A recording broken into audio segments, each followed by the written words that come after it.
So good evening, good evening, good evening. We are back again with an upload, not a live stream, an upload, but I will be back live streaming again tomorrow. So make sure you keep your eyes peeled for that. I am everywhere tomorrow. So plenty of content to come. Make sure you are subscribed to the channel. Big up to everybody who has subscribed, everyone who's smashed the links out to every single one of their social media accounts. I do appreciate everybody who does share the content. Make sure you whack the like button. Fist up the likes. Come on. Yes, come on, flip-flop the likes. Where is my rat? Where is my Master Splinter, I hear you ask, with the flip-flops? We're flip-flops, apparently. Let's go. But we're going to talk about this Manchester City scenario. I've been thinking about it. I was just sat here chilling, thinking about it, and a nice bit of grub. And I was thinking, should the rules actually be changed within financial fair play or just totally scrap it? Because yes, football is a business, whether any of us like it or not. Football is a business. And obviously, if Manchester City are found guilty of the majority, or if not some of the allegations that they have been alleged to have done, then they should be held accountable for that, whether that be a points deduction, whether that be relegation, whether that be banned from competitions, banned from transfers, etc., etc., etc. The list goes on and on. I mean, some of them are like the grass was too long in games and stuff like that. But the ones in terms of the FFP, obviously football is a business. If I start up a business now and I'm a multi-billionaire or a millionaire, whatever it may be, and I start up a business from scratch, or I go and buy a business, say you sell me the business, I buy it off of you. Is there any laws really for how much money I invest into my company, into my business? If I want to start a business, I don't know, making lighters, I can start up a business and I can invest what I want into it, surely, to make that business successful, to make that business booming, and to earn the most money I can back from that, market it properly, compete with other lighter manufacturers, etc., etc., etc.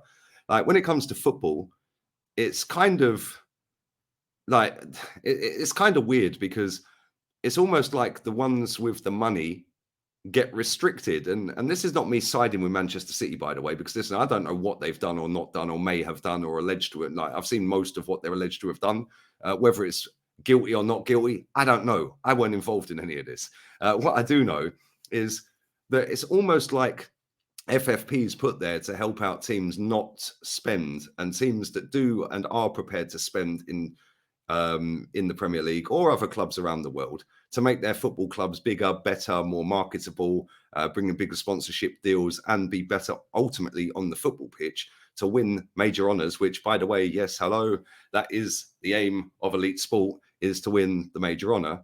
Why should them clubs that are prepared to put in a load of money, that are prepared to, throw money at everything, why should they then be held accountable for that money they've spent?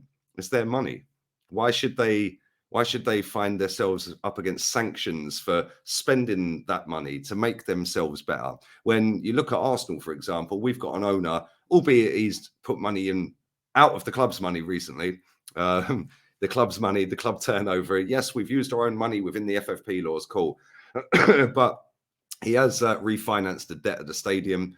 He has we got a loan during the COVID times when there was no fans at grounds and stuff like that. And again, I think he refinanced that. I may be wrong with that. But when you're like him and you've took £6 million out the club, which fans put a stop to real quick, by the way, fair play.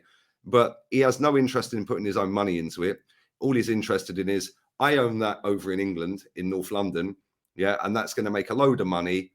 And it's going to boost up my profile, my property portfolio. And I can say that I'm Stan Kroenke and I own an English Premier League football club, which he brought all the shares up for and is now the owner of the club. When he comes to sell it, based on the money that he's not put in, the money that he put in to buy it, that club's probably more valuable now than it was when he bought it, just based on the fact that the money's gone up, the TV revenue, all the sponsorship deals have been renewed, everything goes up every year, inflation, etc., etc., etc. If he goes to sell that football club, he'll get a lot more money for it than when he first brought it. And he's not put anything in other than to purchase the football club. He hasn't tried to make us any better. We've used our own money to make ourselves try to be better. Whereas when you look at Manchester City, Chelsea, other clubs along the way, they're actively trying to throw a load of money into them clubs to try and make themselves a lot better on the football pitch, be more successful on the pitch, and therefore win more trophies, which brings more revenue, and do it that way.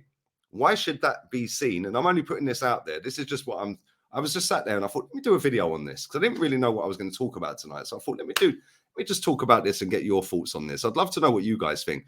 Should you be punished for wanting to put a load of money into a football club that you own against people that are taking money out? The Glazers, for example, took 2 billion quid out of Manchester United. Our owners took 6 mil. Cool, in the grand scheme of things, that's peanuts. But they're not actively looking to try and make Arsenal better in terms of putting money in to make the club better. Daniel Levy, ENIC, etc. Again, just happy to go around and around and around on the circle of, oh, we're going to get in the Champions League. We'll go round and round. That'll give us a bit of money. We'll get the NFL. Then we'll get Lady Gaga, Wizkid, Beyonce. Let's go round and round. Let's use the Premier League as, oh, actually, we can get other things in the club and we can sell off boxing and we can get the NFL and we can get this and we can use the stadium for that. That's seen as okay. That's seen as cool. Stan Kroenke not really bothered whether we win or not. That's seen as cool. But then when you see owners that want to actively try to put as much money into a football club as they can and are prepared to do, that's seen as, oh my God, that's a disgrace. Yeah. Now listen, the rules are there and we have to adhere to the rules as a football club. I get that. So if they have broken the rules, then they should be dealt with. But should the rules be there like that in the first place? Why should you be stopped putting investment into your football club to make your football club bigger, better, and more successful?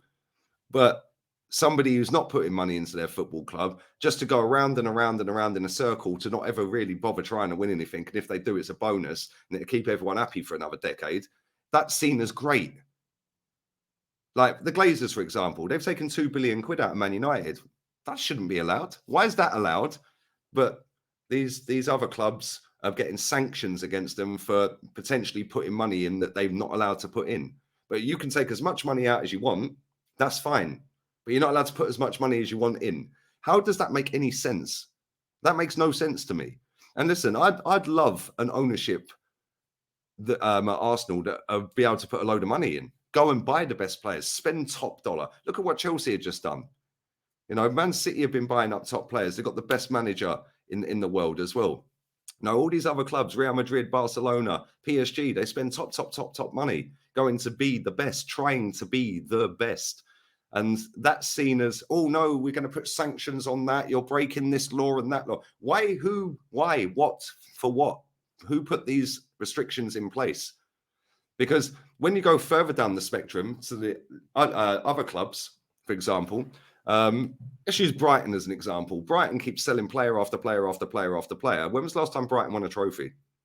Brighton couldn't care less if they win trophies. They're just happy to be in the Premier League. Why? Because their owner, who's happy to be in the Premier League, is making mad amounts of money just by owning a Premier League football team, which fair play, he did buy before they were in the Premier League, and he has got them to the Premier League.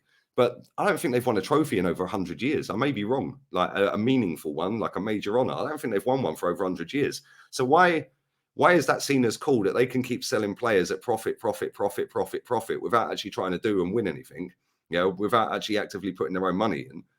When clubs that want to actually put their own money in to be the best, that's seen as a problem.